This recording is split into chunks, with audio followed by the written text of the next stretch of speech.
The last broadcast is a story from This War of Mine. It encapsulates the struggle of a free press in a war zone through a game. Last time we warned the people about a sniper at the park and let them know about a broken down military transport with supplies. Esma has put herself in danger multiple times to get this information and supplies for her and Malik, but now winter has hit and Malik is sick. Welcome back to the last broadcast. We start by tending to Malik's illness with the herbal meds we have and see how far off from making a heater we actually are. Unfortunately, we will need some more supplies to make one and to keep ourselves warm. The trader comes, but he doesn't have too much on him this time, so we just get some more meds and move on. The next few days may be quite tricky, but we think we'll be able to get through them. Thankfully, a trip back to the park allows us to get all the materials that we do need for the heater. Unfortunately, the cold has made Malik's illness worse, but thankfully we can break up some furniture for fuel and heat the house with the new heater. Esma knows that we need more materials and supplies though, so she heads to the central square that evening to see what she can get. She arrives and grabs a few materials from the pile of rubble before finding blood on the floor, and soldiers' footprints. This area is dangerous. She jumps down into the sewer to stay safe and sees what she can find. The sewers lead to the basement at the house at the back. We break down the boards and head inside. We are greeted by a conversation. They are holding prisoners here. If things weren't dangerous before, they sure are now.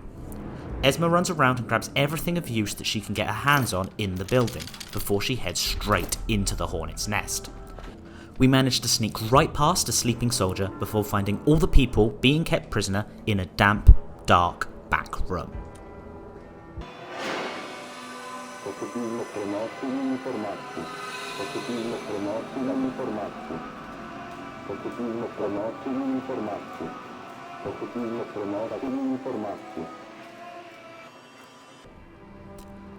Esma runs home to pass the information on to Malik. People need to know what is going on here.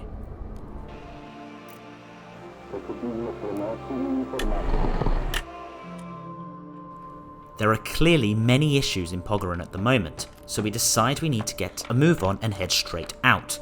To the toy store we go. We find a few useful things in the wreckage and then find a man stuck in a basement.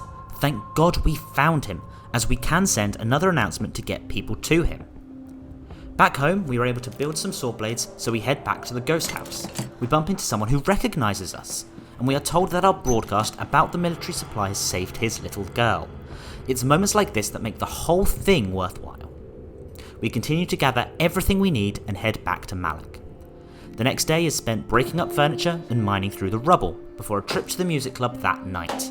We gather some resources, but are warned again about the danger we are in thanks to our broadcasts. We are definitely at risk though, and this is proven as we get home and discover that we've been raided and Malik has been injured. However, this will only build our determination. The next night we go to the bakery looking for a story. We have another encounter with a thankful civilian. This time it's the husband of a woman being held prisoner at the central square. We head further towards the bakery and find some military equipment, which is quite strange. We keep going and find more. We grab what we can as we go, but something is definitely odd here as we run into Novak, our friend.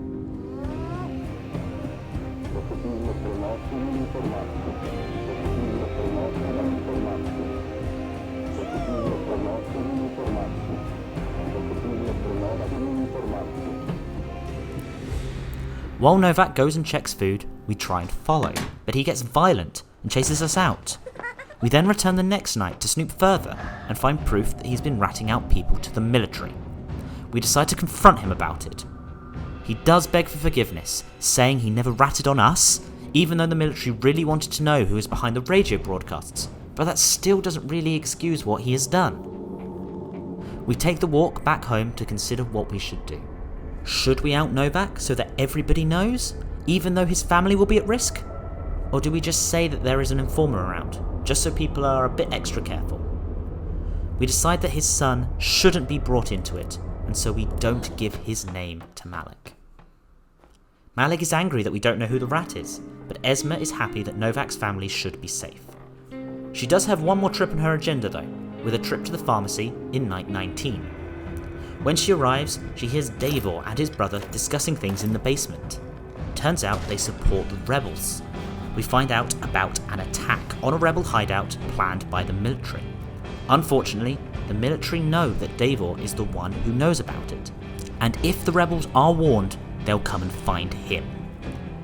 We have another difficult decision to make, and we do decide to fully warn them about the attack. This could land us and Davor in hot water, but we are going to save more lives than we are going to take.